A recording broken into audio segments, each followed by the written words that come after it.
kami dari di Pekanbadak akan mempraktekkan membuat pupuk organik dari cangkang telur yang tujuan utama untuk memanfaatkan limbah yang bisa kita gunakan untuk menjadi pupuk atau kita olah menjadi pupuk. Pupuk ini diutamakan untuk pemupukan tanaman yang ada di sekitar rumah. Cangkang telur ini ada 3 kandungannya. Yang pertama kalsium karbonat sebesar 98,2%, magnesium 0,9%, dan satu lagi fosfor sebesar 0,9%. Membran di dalam cangkang telur ini mengandung protein, air, lemak,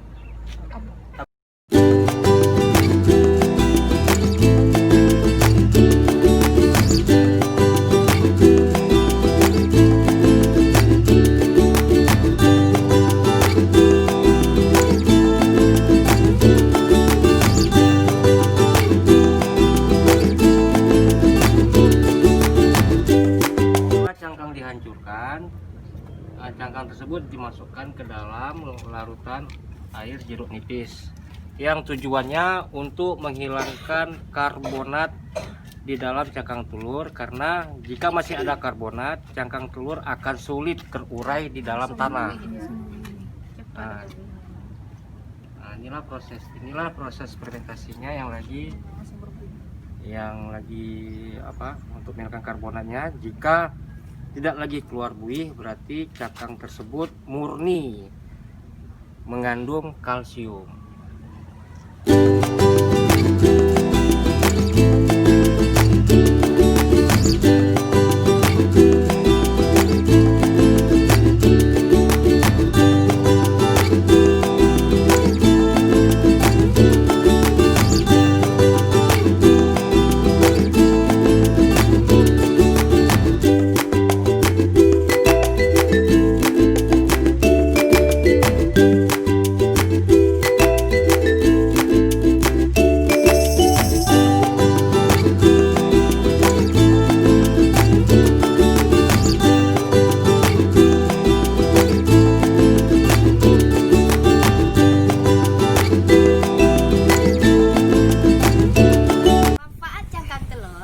Sebagai wadah semai, sebagai pupuk, sebagai pengganti kapodolomik, juga sebagai pengendalian hama penyakit pada tanaman.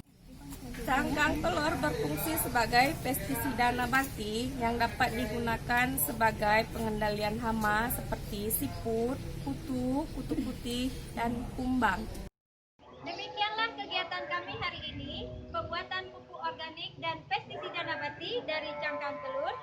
Kami PPL Pekanbadak, Cayo, salam suluh pertanian. Assalamualaikum warahmatullahi wabarakatuh.